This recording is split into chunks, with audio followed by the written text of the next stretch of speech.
services. But it wasn't long before we outgrew that building, and in 2007 we built a purpose-built Global Hospital Institute of Ophthalmology with a trauma centre, both side by side. So this hospital is at the base of the mountain, and our Global Hospital and Research Centre is at the top of the mountain.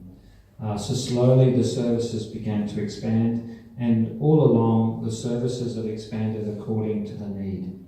As the need has arisen, we have responded to that need. And in 2010 we established a senior living facility, and I'm looking at one of the former residents of that facility, Greg, who lived there for quite a number of years and was very adventurous in doing that.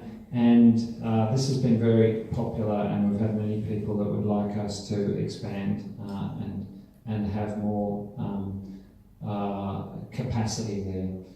And in 2012 we actually built a nursing campus for our nursing college and our nursing school. In 2005 we started the nursing school, which is a 3-year diploma, and in 2011 we started our nursing college, which is a 4-year Bachelor of Science in Nursing.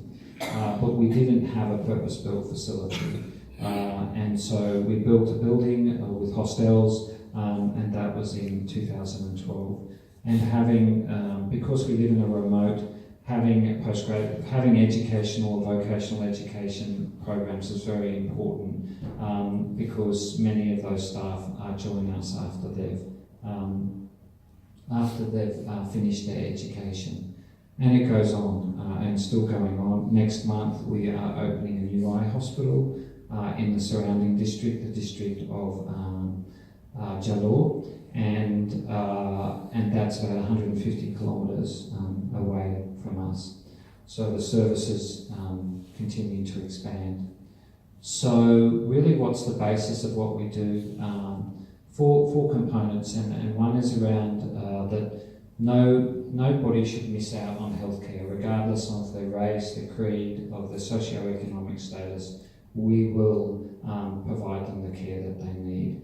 And so as a result of that, a lot of the services that we provide to patients that are not affording are free. As I just mentioned, one of the foundations of the work that we do is we take the service to the people. So we have an extensive community outreach program in general medicine and in ophthalmology, and a few other things which I'll describe as we go along.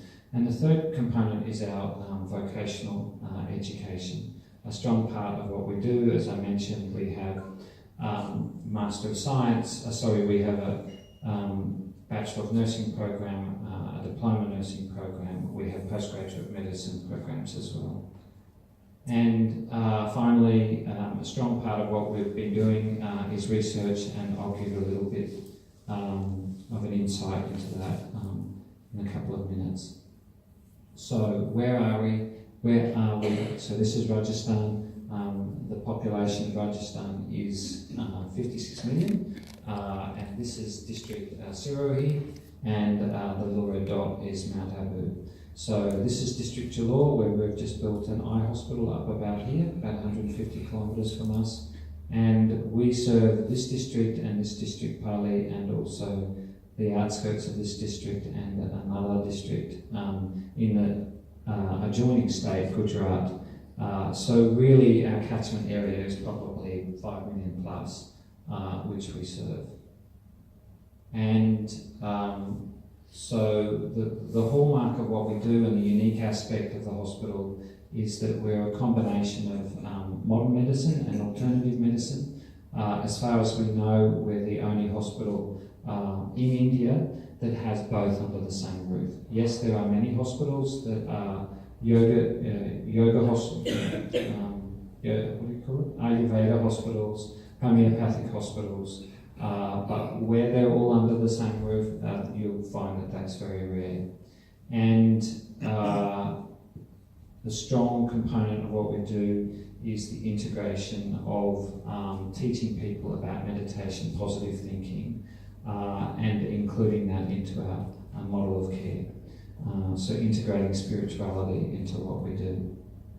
And that's what attracted me to want to work at this hospital, and that's what's kept me there. So, just to give you a little bit of an idea of the demographics, about 80% live in the villages, and the number of villages I think that we have is about 470 villages, and so they're very spread out across the district. The average literacy is about 55%. A large proportion of our people draw their income from the land, from agriculture, and 28% of the population are what we call scheduled tribe. So these are ones that have a lower socioeconomic or disadvantaged members of the society. And this is the current gender gap that exists within our district. So, big gender gap? So it means per 1,000. Basically, it means to a certain number, like if there are 1,000 male child, and to that there would be 976 or 980 female children would be born. So there's a gender gap there. In some states it's less, even lesser. So we're a general specialist hospital, so we have all of the general specialties and services. We have general surgery, plastic surgery, ENT, ear, nose and throat, general medicine, pediatrics, obstetrics and gynecology, dentistry, radiology, pathology, your basic general hospital services. We also have the district's only 128 slice CT scan, and we also have the district's only blood bank. So just continuing on those onlys, when we were in Hobart for our second launch last week, their population of Hobart, I think of the immediate city, is about a population of 150,000. And I said to them, just imagine for your population of 150,000 if you only had one psychiatrist. So for our population of 1 million, we have one psychiatrist. We have one ENT surgeon, we have one audiologist, speech therapist, pediatric ophthalmologist, etc. So it just gives you an idea of the gap that we've met in our particular district. And if we weren't there, these services would not exist. So just some of the, in terms of, just to give you an idea of what proportion of our patients are actually free and paid in terms of our inpatients, and also with respect to our eye surgeries. It gives you an idea of the quantity that we're doing every year and the actual number. So a large proportion of it. We are supported by the Rajasthan government with respect to a certain amount that they pay for us for our cataract surgeries, and the gap we have to cover for ourselves. So yes, apart from our, I guess our bricks and mortar and our hospitals that we have, as I said, a strong component is our outreach programs. We have 2 village outreach program and a community service. The village outreach program was begun by a doctor by the name of Dr. Vinay Lakshmi, who's no longer with us. She passed away a couple of years ago, but really the work that she did built our reputation in the community. And so we have 21 adopted villages, and in our community service project, 50 plus. So we have these are both at the top of the mountain and at the base of the mountain. And in association with both of these, we have our nutritional support project. So about 20 of the schools out of those 80 villages, the children receive daily nutritional supplement, a daily meal, and that's 7 days a week, 365 days of the year, so even on Sundays those meals are there. And Dr. Pratap and I we were travelling back from Apollo Bay yesterday with our good friend who's a health economist, and we were talking about how we could really look at the impact of that with the schools that are not receiving that nutritional support and see what is the impact on a range of different parameters, healthcare parameters for children. So our blindness prevention project, I'll go into more detail about that in a minute. If patients come to us and they're not affording, we have a special fund that helps pay for those children, whether it's surgery, whether it's medical treatment, whatever it may be. And also very much as part of our village outreach project is our tuberculosis project. So we're working in 81 villages where we're identifying patients that may be potential TB patients at risk, doing what we call sputum screening, identifying those that do have tuberculosis, and then we follow those people through their full course of treatment.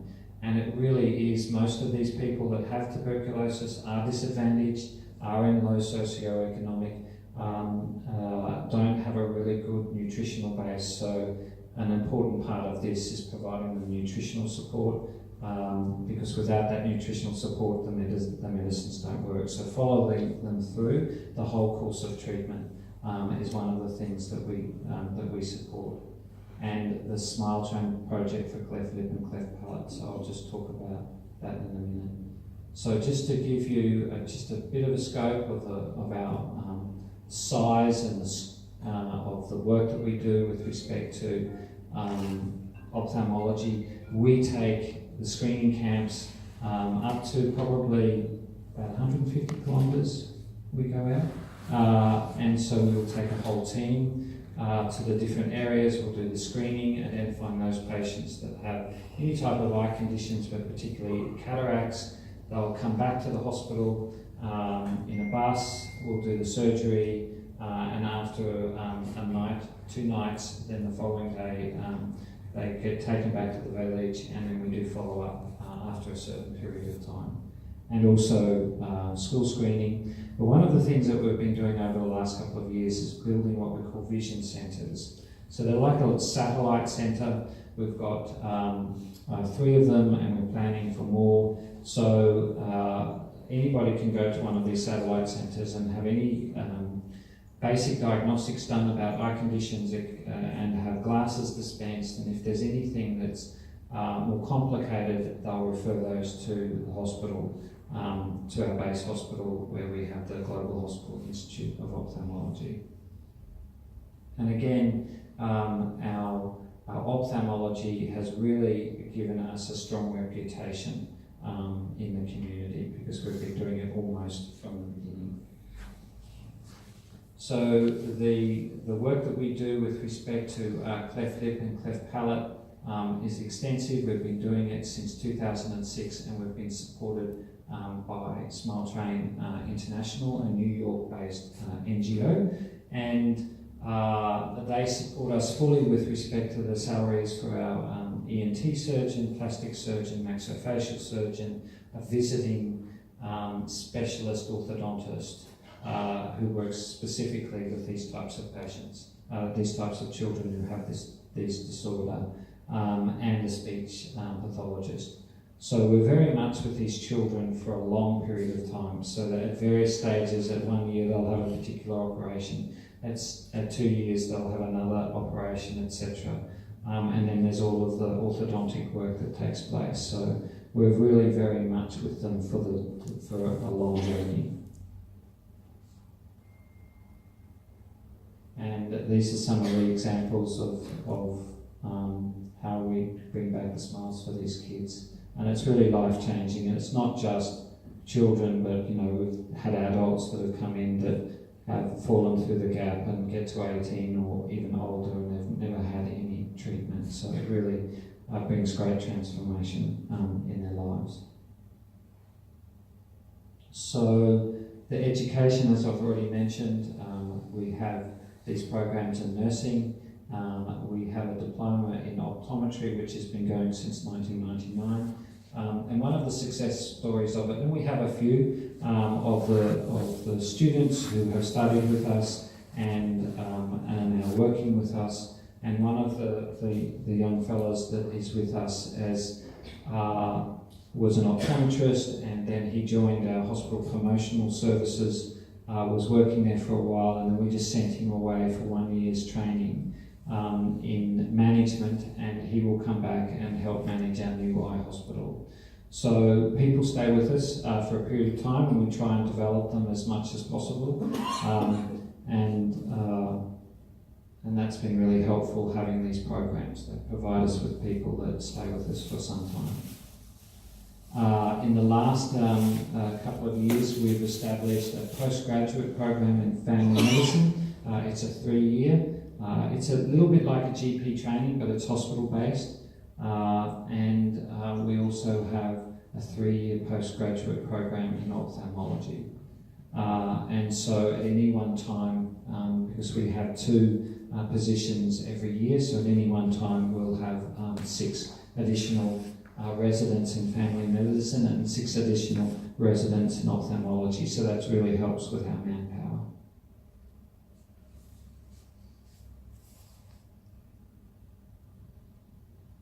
So finally, the research that we do, a number of research projects, about 29 since 1997, and in a whole range of different areas, pure clinical areas, but also areas around the impact of Raja Yoga meditation, the type of meditation that we teach, and lifestyle changes, including diet and exercise, and how that impacts, particularly around the area of cardiovascular. And I'm looking in the audience, and we've got one person that's been to our program 4 times in India. And so patients come with a significant other. It's a 7-day program. It's run a number of times throughout the year.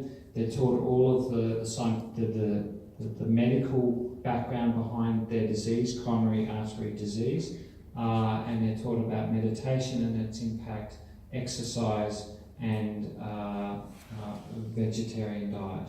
So that program has been going for about 17 years now. So the other aspects of our the holistic approach, the integration of spirituality into what we do, we've been associated with a program called Values in Healthcare, a spiritual approach since about 2005. It's an experiential, facilitated program that really connects people back to the real reason why they got into healthcare in the first place. It has such modules as peace, compassion, spirituality, and healthcare. This Saturday, I'm running a full-day workshop with my colleague Gina, who's been running the programs in Australia in the Blue Mountains on spirituality and healthcare. So it's been run all over the world, and we, in a couple of years ago, I think about 2013-14, we established a Department of Spirituality and Wellbeing. So up until that time, our approach had really been incidental on the basis that many of our staff were practicing meditators, and not every patient was being given the opportunity to experience positive thinking and meditation. So we have a full-time counsellor in our Department of Spirituality and Wellbeing. She works with inpatients and outpatients, even and staff, and also when we have volunteers and people that are visiting the hospital are very interested about meditation, she also teaches them. Similar to our program that we have in coronary artery disease, we've established a similar program for diabetes. And again, patients will come with a significant other, husband, wife, daughter, etc. Stay with us for 5 days. They get a lot of information about the diabetes, about the disease itself, and then we teach them about meditation and lifestyle changes. And they have a significant other so that they've got somebody who can support them when they go back, particularly if it's somebody that's helping with cooking, etc. So, just to conclude, the work that we've done has been made possible by people from all over the world, and many of these just happen. Our Sister Matilda, who's been at the hospital, she's a Dutch nurse, has been with the hospital for over 20 years. She was just sitting in an airport one day and she was talking to this lady and she was asking about what she does. And she told her about the hospital, and this lady happened to be a CEO of an oil company. And she said, "I'd really like to support you," and then things started to happen. And that's really been the magic of the people and the organisations all over the world that have come to help us do the work that we do over the last 25 years. So I'll hand over to Sister Morni and Dr. Pratap, and she'll draw out a little bit more of the story about why we do what we do. Wow, wasn't that impressive? And you did such a good job of presenting so much in such a short time. Thank you very much. And you can see the passion with which he's working at the hospital. So, Dr. Pratap, would you like to come up on stage?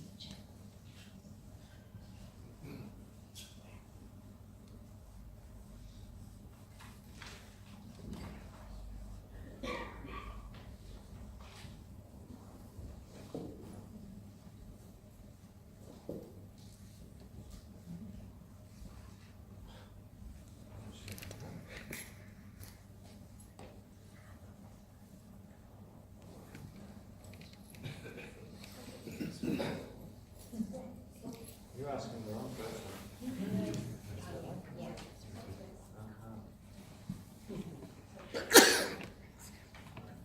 My great pleasure, first and foremost, to introduce Dr. Pratap Mehta.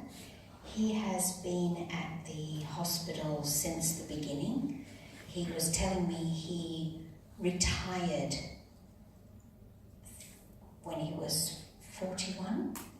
Retired, meaning he took on the role of the medical superintendent of the hospital, running all of this. So that's his retirement. But what it really meant, I think, more than anything else, retired from paid employment, because he does this as a volunteer, and you'll hear a lot more about how this hospital runs in that regard. But he is a medical doctor, and as Stephen was saying, it is, as far as he's aware, the only hospital that treats both in allopathic and naturopathic systems. And from my own experience, I took someone from Hong Kong to the hospital, and he had a very serious depression for a long time. So I first took him to see Dr. Mehta, and I asked him, where should we start? Because there's so many modalities that we could attempt. And he said, first start with natural, because there's less side effects. And I thought, he's a medical doctor saying that, and that really impressed me, because often when people have their own, field, they're quite defensive that that's the best. And I was very impressed with that. And I've just seen this hospital from the beginning. I went there in the beginning just because it had such a wonderful atmosphere, seeing all the people come in, the villagers, and we're all together at the hospital. And it's all with the great work of Dr. Mehta. So what made you make that decision at that time? Well, as I would say, as a person who was connected with the Brahma Kumaris from the early times, the thought of the hospital came to us because one of our seniors, he fell sick and he had a heart issue, and he could manage to go to Bombay, reach Bombay and get treated. And while he was convalescing there, I did call him to just know about his welfare. And he said, no, you need to come to Mount Abu and we're going to start a hospital there. I said, hospital in Mount Abu, which is a small place, would it really be able to use the hospital services? So this is how the story started, the dialogue started. And I was working with the public health system, and it wasn't difficult for me to leave that and come to Mount Abu, but it did require some amount of courage, because you had to really have dialogue with so many people whom you were working with the government to motivate them. And this is how I was able to reach Mount Abu. But when I reached Mount Abu, I did find that there was nothing much for me to do, because it was a small hospital and it could function on its own. But when we look at this stage, how the things have taken shape, it is just, I would say, it's a divine design. It happened. No one really worked for it, and it just happened. And today we have, like Stephen said, there are a couple of hospitals in and around Mount Abu. Besides that, we have a small clinic in Gujarat also, Vadodara.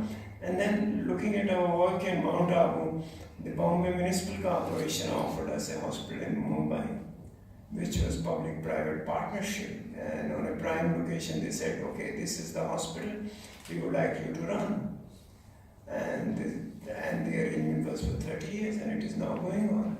So it's like I would say, our style, our working arrangement has been such that we need to treat the patient as a whole, and both the components, the mind and body, they need to be looked after. Then only you can achieve the maximum results with this synergy between the mind and body. Now people recognize, but probably the founders of Global Hospital were able to recognize from the day one that it has to be, both mind and body have to be looked after. And this is how we initiated. And I would honestly tell, we never imagined that we would grow like this. It is like when you start the journey, good people join you. At the end of you see that there are thousands of people are supporting you. And it just happened as magic. Yeah, really thousands, because many of the doctors I've met there, they will give like one weekend to do this particular surgery, so they get together all the people that require that surgery, and then the doctors go and do it voluntary. So it's the goodwill, isn't it, of hundreds and thousands of people. See, it's the well-meaning people. As you were sharing, I remember a long time back, there was a German surgeon whom I had never known, but he did approach us. And he was traveling from Germany every 2 months to come and operate for knee replacement, what they call the total hip and knee replacement, and without any motive on his part. And he was such a nice surgeon that one of our senior friend and medical director at the Bombay Hospital, Dr. Ashok Mehta, from Mumbai, he brought his wife for surgery there. And now this program is still going on. And we receive patients from all parts of India for surgeries, whether it is ENT surgery or whether it is eye surgery or the knee surgery or general surgery, because people feel comfortable. I remember there was a patient who had come from Nairobi for surgery, and this gentleman said, "You don't require surgery, you can walk." And she was happy and relieved that she came all the way from Nairobi for surgery, and the doctor was honest in telling her that you don't require surgery. So the approach is providing the total care. If the patient can benefit by magnets, if the patient can benefit by homeopathy, why not try it first and then go for surgery? So it is giving the patient what he needs the most. And what do you think motivates all these doctors? I know I met two and they said, we haven't learned your meditation, but ever since we've started coming to the hospital, we don't get angry anymore. So that was one, that's why they kept going, because they liked the change that very naturally came in them. But I'm sure you've got a lot of stories. No, it's the the benefits. ethical practice of medicine, which I find, which is very important, giving the patient the best, giving the patient the food. What I feel is many of the patients are being treated as if they don't know anything about their disease. So we need to address the patient as if he's an equal partner in his care. And that makes all the difference. And then most of the people don't have to worry about paying, kind of some fees for the surgery. So if they can afford, we encourage them to pay. But if they cannot afford, they are equally welcome. That's what we do. And it's not just the patient that's welcome, but also a family member comes and stays Well, with them. that is Indian practice, you know. We normally allow one relative to stay with the patient, to look after him.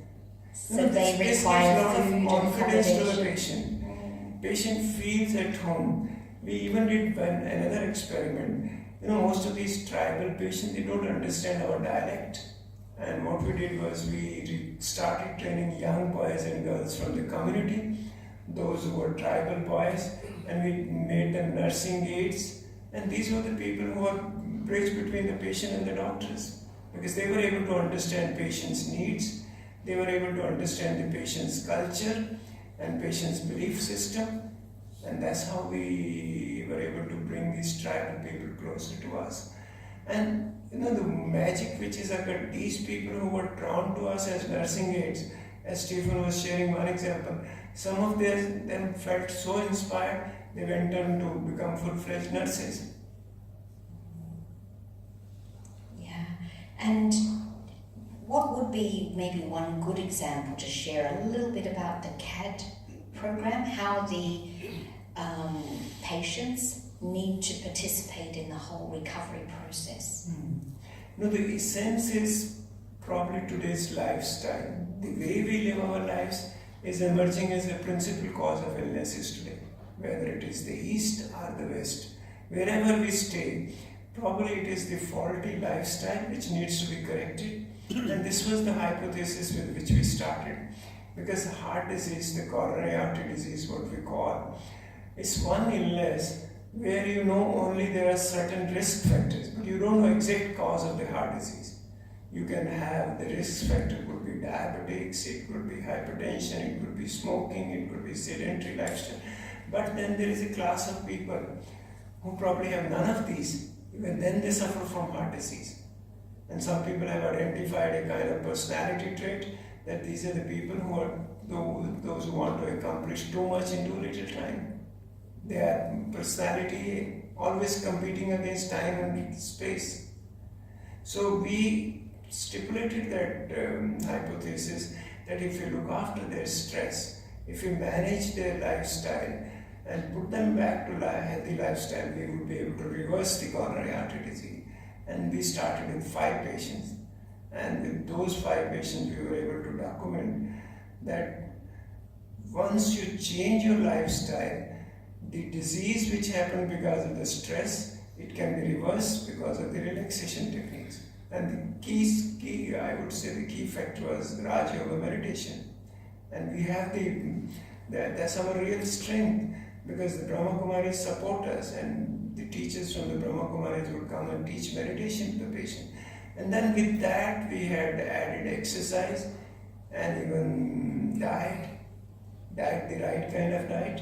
You know, today people are talking of something like mindfulness eating, that when you eat food, what consciousness the food is being prepared. So that all also made the difference. And then was the psychological counseling, sitting with each of the patients, addressing their issues, addressing their problems, and then 1:1 counseling. And so we found, when we did their serial angiographies, we found that they had started showing changes. And these were the patients, some of them were not even able to walk maybe 500 meters, but now they are able to do their normal routine.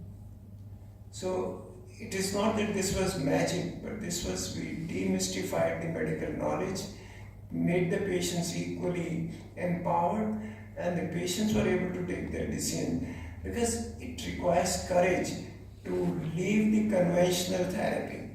You know, like the surgery is available, everyone who feels, why not undergo surgery? Why do all this jargon of meditation and lifestyle change? But these patients took courage, and now now we have waiting list of patients. Every month we take almost 50 patients for these programs. And we find that patients, once they're empowered, they can look after themselves. It's wonderful. And you mentioned the meditation of the Brahma Kumaris. So what is the relationship between the hospital and the BKs? Well, as I shared in the beginning, that it was the inspiration of one of the seniors in the Brahma Kumaris organization that the hospital should start it. although not many people were positive about that idea. People thought, why do something which is cumbersome, which has to meet with standards, which you have to, if you start a hospital, you have to follow almost 30 licenses you need. There's so much jargon. But then it did require one person's persistent effort. But now the Brahma Kumaris have been the backbone. People don't know us as Global Hospital, they know us as the Brahma Kumaris Hospital. Because you could see white-clad sisters and brothers walking in the corridors. And some of us, like we are the regular students of meditation, out of a staff of about 250 at Mount Abu, there are almost 70 people who are completely dedicated, like missionaries. They don't draw any salary or nothing. They work for us. They are doctors, they are anesthetists, they are radiologists, and they are nurses, they are technicians. They work as volunteers. The kind of commitment which they have. And we have, like, as when we started training nurses, so it was an opportunity that we could get some of the meditative sisters and brothers from the field who would come and do the nursing course. So, and then they work with us. So it makes all the difference. You know, the hospitals are normally very inhospitable, I would say. They're not very warm people. People feel, very strange when they reach a hospital. So the idea was to make hospital as a pleasing experience, the hospital stay. So like if you have meditative people, if you have people with pleasing manners and they're roaming around, some of them in white-clad saris and white dress, and we find it makes all the difference. And now even because we have a mix of the staff, some patient tells, oh, this nurse is not a VK. They are able to access how do we relate to them. So it does make difference, the kind of mental makeup we have and the way we care about that. So we have been very fortunate that at regular intervals we have seniors from the BKs visiting hospital, sitting with the staff, listening to them, and then, it's like kind of recharging them, rejuvenating them. Because in a hospital setting, you do feel stressed, you do feel situations where you are not able to cope up. So when you have the support of senior Raj Yogis, it makes all the difference. And you also serve, I think, the other communities of different religions, because there's quite a few Jains and Christians and a lot of different groups in Mount Abu. See, one of the key factors which is postulated in our mission, that anyone who has committed his life to God, whether he or she is a Brahma Kumari sister, or a Christian nun, or a Jain monk, or anyone, he would be treated without any obligation on his part. So many of the sadhus and sages, they come to us for treatment from even distant places.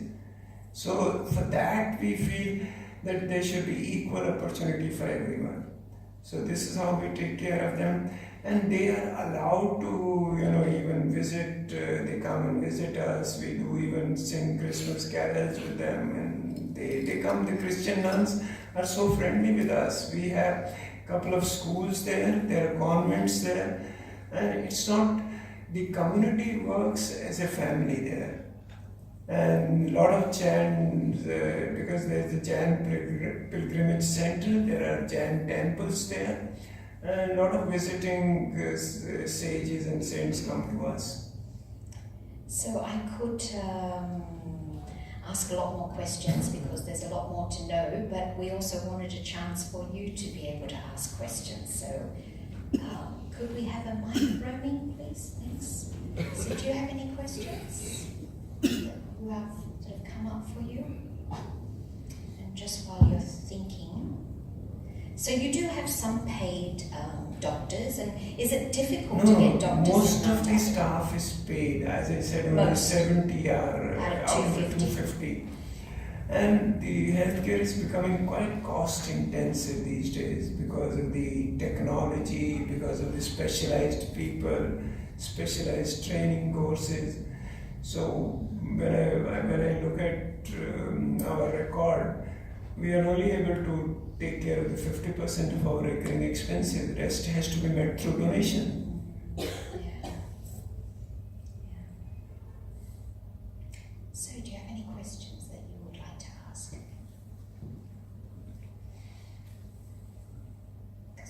Yeah.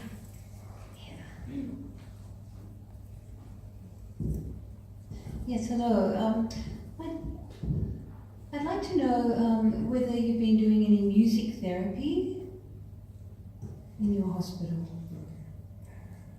Well, we, as such, I would not say that we have done research on music therapy, but as part of the BK culture, we call it music meditation. Music is played during the different timings of the day. We call it traffic control, and which we start our day with the music, with the meditative music, end our day with the meditative music. Like 9 o'clock in the morning we start, there would be a music played, everyone would know this is the start time, and then 5 o'clock at the end of the day, and during the day, every hourly, there's a music. But we did have some Australian guests who went to our general ward and did the music session for the patients. And this is an idea which is worth trying. We would definitely like to use it more often, so it would help the patients. One of the things which, sometimes we were a bit skeptical that these tribal patients, whether they would understand meditation or not. But when we started doing positive thinking with them, and they really accepted it very well. And because they have their own belief system and they have their own system of worship. And without infringing upon them, we started doing positive thinking. Now every day in the evening for half an hour, both for the relatives and the patients, we do a session with our non-paying wards.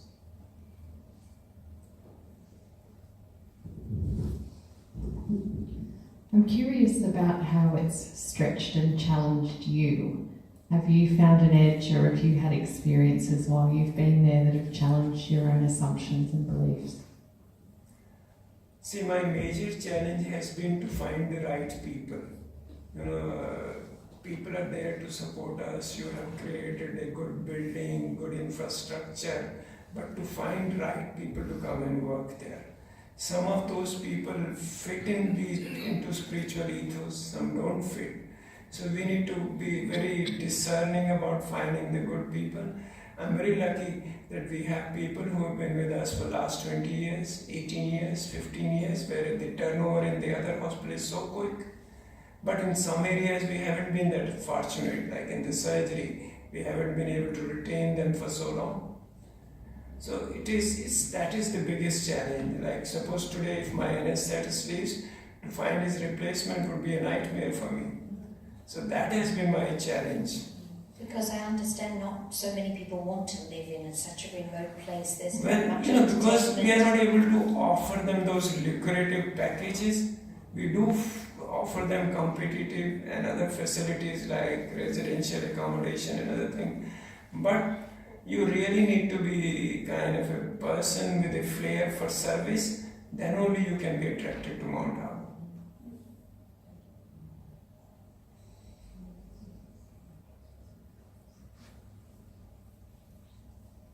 And has there been any challenge working with both allopathic and naturopathic kind of modalities? Well, basically it's difficult for the modern medical doctors to accept the naturopathy means.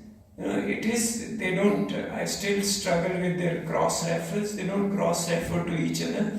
But one area which has been very, I would say, widely accepted by the orthopedic surgeon, that is the pain relief. They do understand that magnet therapy does help patients with arthritis with pain relief, and the orthopedic surgeon doesn't mind sending the patient both to physiotherapy and magnet therapy for treatment. Likewise for stroke patient, because even in stroke patient they need to have regular physiotherapy, but they combine it with magnet therapy and the results are extraordinary. So they are not skeptical, but if I ask them to send them to Ayurveda or homeopathy, a cirrhosis patients or a renal failure patient, they would say, raise their hands, no. Last question, yeah. In Sydney, I work in the hospital. Mostly, we have more people like addiction, mental health issues. But any services in this facility, or maybe not needed there? No, we have a full-time psychiatrist, and moreover, these poor people in Rajasthan, particularly the area where we serve, opium addiction, alcohol and tobacco is very common. It's prevalent like anything. So we have to attend to these patients, but then it is not an easy task. Our success, we had focused only on tobacco, and we found there our success rate was much more. So it's a challenge, and then you need to maintain data, because long term people give up smoking, they would give up alcohol, but then whether they would relapse it back or not, they might stay away for 6 months or 1 year and then they relapse back when they find themselves stressed again. So that you require long-term follow-up. But we did do a retrospective study on some of the overseas students who came to Brahma Kumaris, and we found many of them, they were able to give up their habits, addictions, substance abuse, like without any special effort on them. When we asked them, we surveyed them, they found that after meditating for some time, they developed aversion to these things. No one told them to give it up, but they knew that there is a discipline associated with meditation, and they developed an aversion to it. Some of them did require some psychological help, but most of them didn't require. And this study was published in the Archives of Psychiatry, and one of the Australian clinical psychologists was involved in this study. Wonderful. So that's probably all we have time for this part of the session. But now we're going to invite, please stay seated, I think you can stay up here, and we'll invite Roger to come and talk about his experience at the hospital. So Dr. Roger Cole is an oncologist, but moved into the area of palliative care about 20 odd years ago. I think you come up, Roger, because you've got to conduct the meditation too. So you have this, and I'll have that.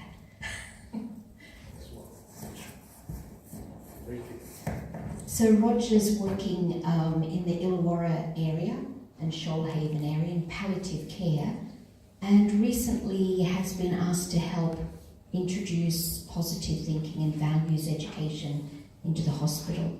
So, yeah, Roger, what was your experience of the Global Hospital first and foremost, and then guide us in a meditation? Pratap, to hear you speaking so beautifully to us all today, and it's always so lovely actually when someone comes back from Mount Abu, someone who lives there, who's dedicated their life to living with the Brahma Kumaris and running things around the hospital. But certainly you can feel the difference in, I don't know if you've sat here with Pratap, but you can feel the difference in his body, the feelings of his mind. You can sense the kind of radiance and the sweetness of his personality. Sorry about that. I wasn't going to do this, but this just came naturally as I sat down here.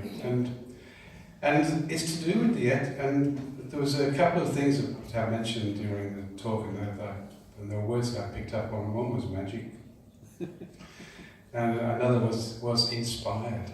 So magic and inspired, and the way the kind of hospital came together in a magical and inspired way is really what happens when we become genuinely spiritual in the intentions and desires that we have around the way we develop service to humanity.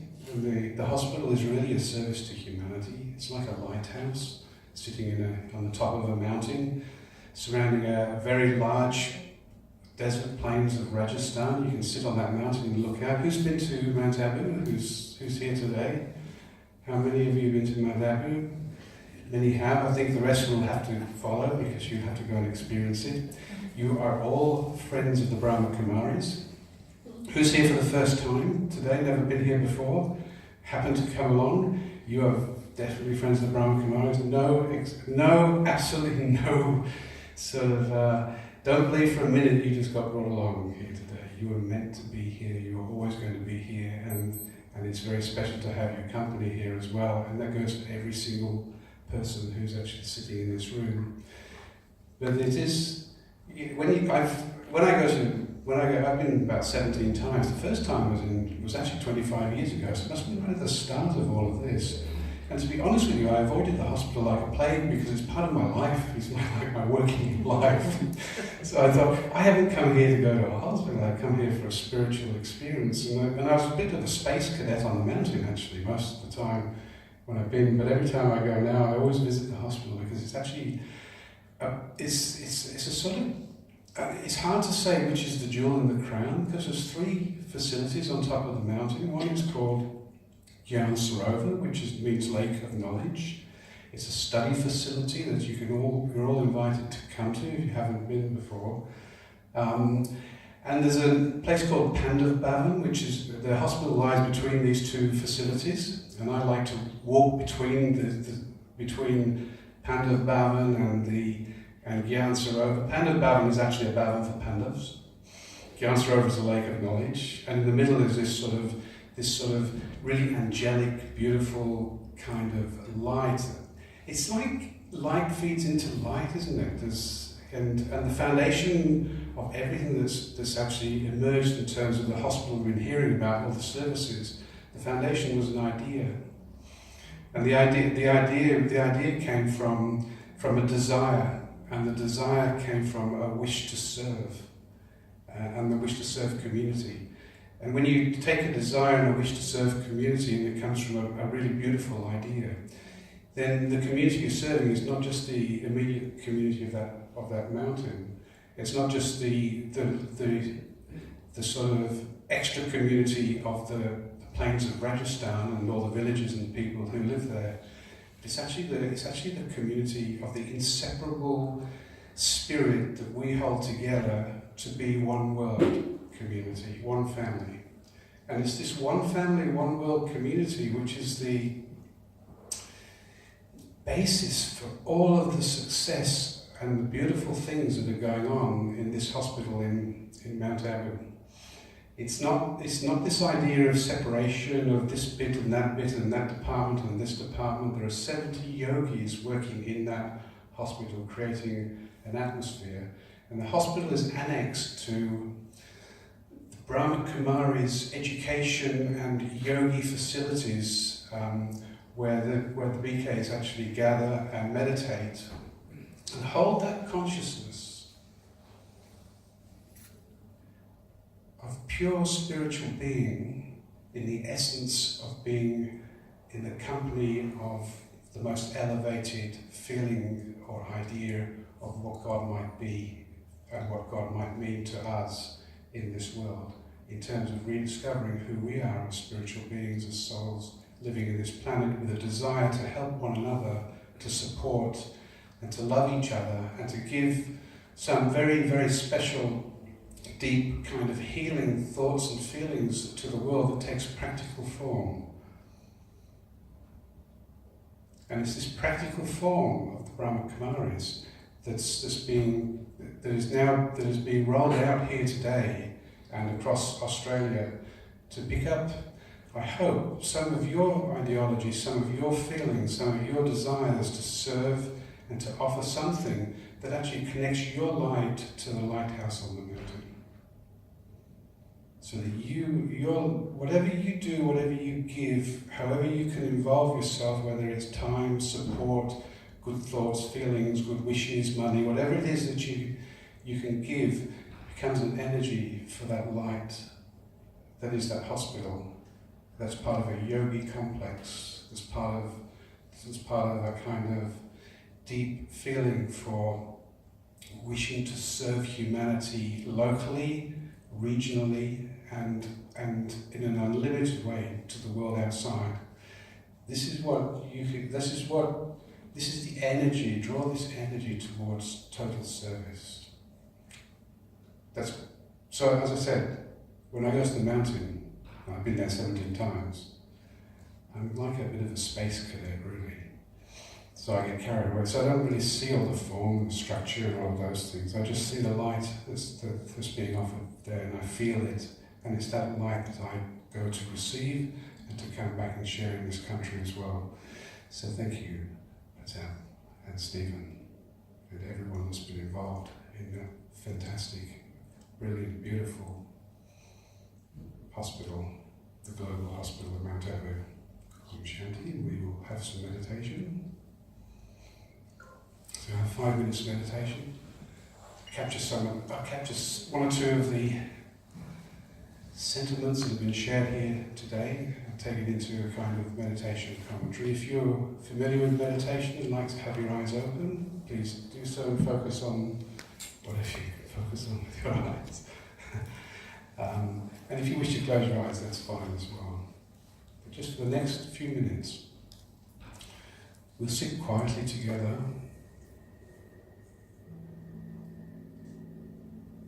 And comfortably, I relax completely and deeply, sitting in this chair with the feelings and thoughts of the beautiful cooperation of those that I'm sharing this evening with today. And I take my thoughts to the ideas that there is magic and inspiration that is part of me and that can be touched in creative ways by people, by desires, by pure intentions, by good wishes and loving feelings from my whole human family.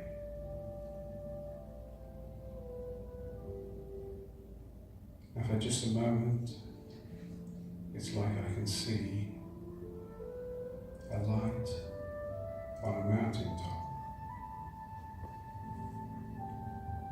a sparkling, pure, tiny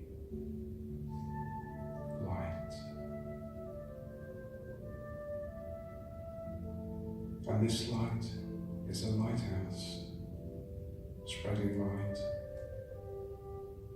outwards and upwards and all around. But from the distance, it is just a tiny, tiny, tiny point.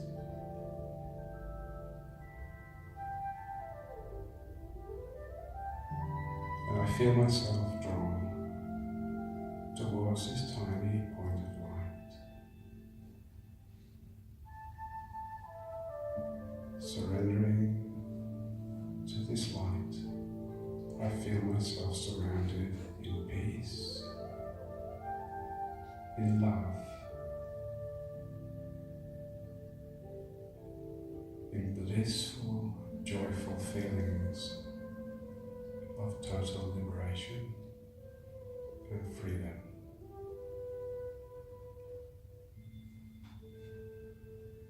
And I feel its magic.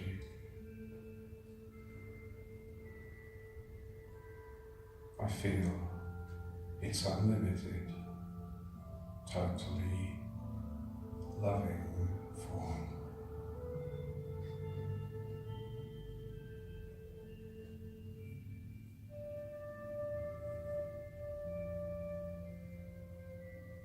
Radiating outwards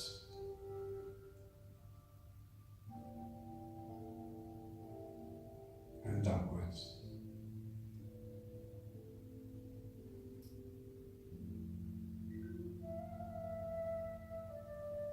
Just peace and silence.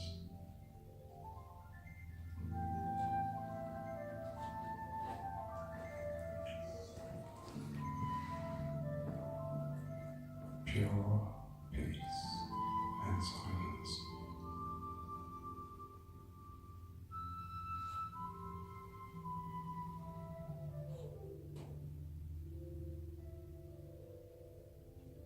return to this room, to the seat in which I'm sitting, to the feelings of the world around me. And I hold this feeling of the pure energy of service that comes from this mountain, from these yogis, and especially today from this hospital and its beautiful representatives who are here with us to share this special occasion. Om Shanti.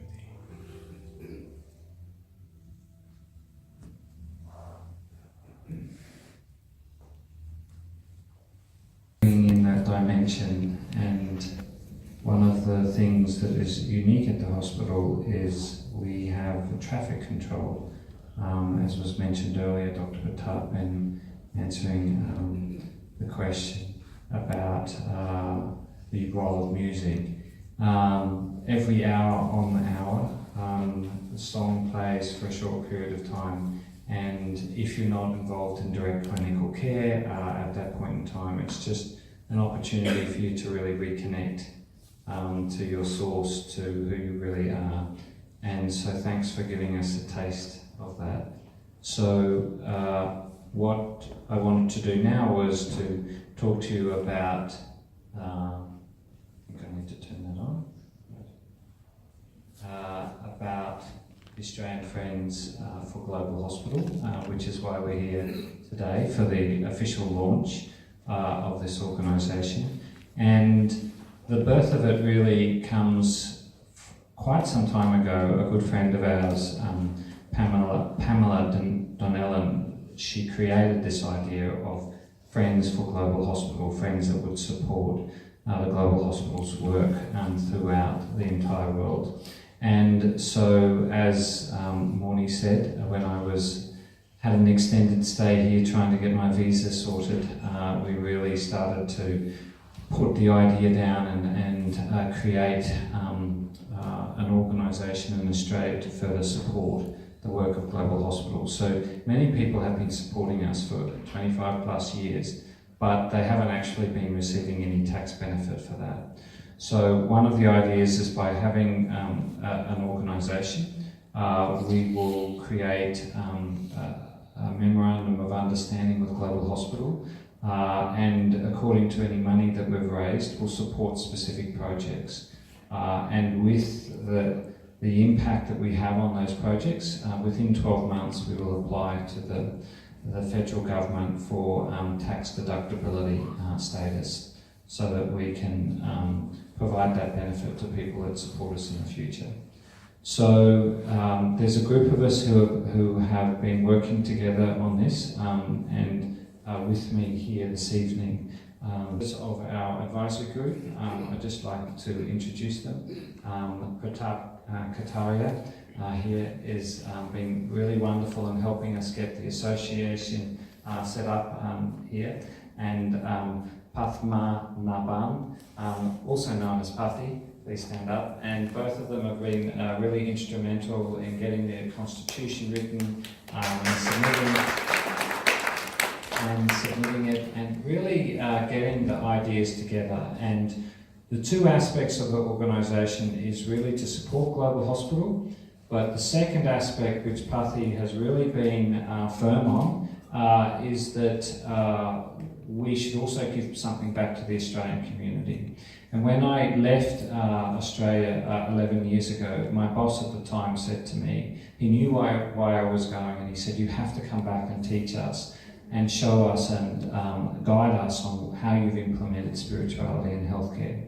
So a very large part of the Australian Friends for Global Hospital will be to run forums, run discussions, and guest lecture programs throughout Australia of how we've integrated spirituality in healthcare, but also to stimulate that same conversation within Australia. So that's the two components of this, is to further support the work of the hospital and to create a dialogue around integrating spirituality into healthcare. There are other people that are doing that, but we will definitely play our role in doing that. So we're at the very early stages of our organisation. As we said, we've launched in Brisbane on the 9th, and in Hobart on the 12th, and Melbourne on the 14th, and today our final official launch here in Sydney. So we don't have a web page yet, but we do have a Facebook page, and you can easily find us by just typing in Australian Friends for Global Hospital, or at AF4GH, and you will find us on Facebook. So we look forward to continuing to communicate with you about the work that we're doing. Very much you're invited to come and see for yourself what we're doing, and get a feel for the type of work and the things that we've achieved. So now we'd like to do an official cake cutting, because in India when we launch something we generally have cracker coconut or colour ribbon. I can remember when I bought my scooter 11 years ago, we had the whole Indian thing happening.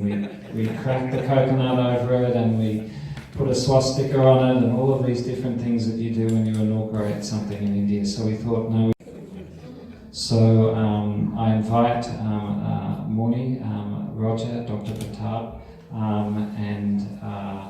and Heather. Heather, would you like to come in? And Babu, where is he? Where's Babu? Babu, you come up. You've been to the hospital, haven't you? Yep, great. So now we're going to have our official cake cutting, and this is looking fantastic, and everybody will get a piece of this, I guarantee. And the amazing thing about cake cutting in India, you can have about 30 to 40 people cutting the cake at the same time. So we're going to demonstrate that for you right now. So come in, Heather, so everybody,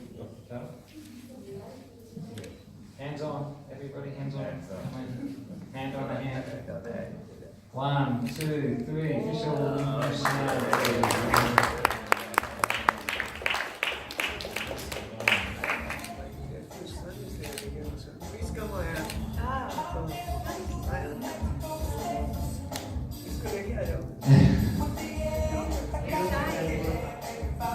So thank you everybody for coming. Please stay for a blessing. And before we do that,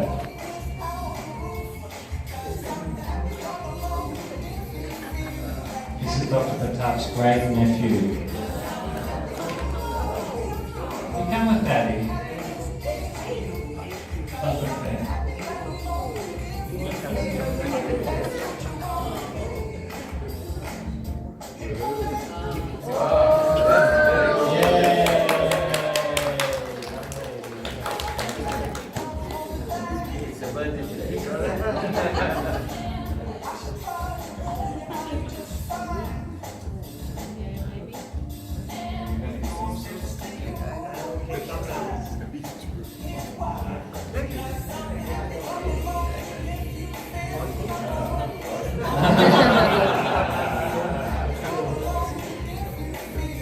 So just before, so we've just got a few memorabilia that we'd like to give. First of all, to Roger, thank you for your support over the years. This is so this is a special memorabilia that was created for our 25th anniversary. So thank you.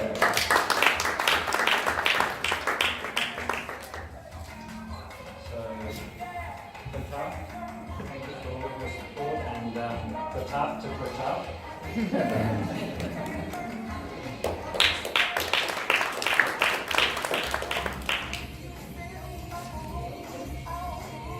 And thank you. Yes, I have done it. You're sowing the seed. Yeah, we'll be making you work hard from now on.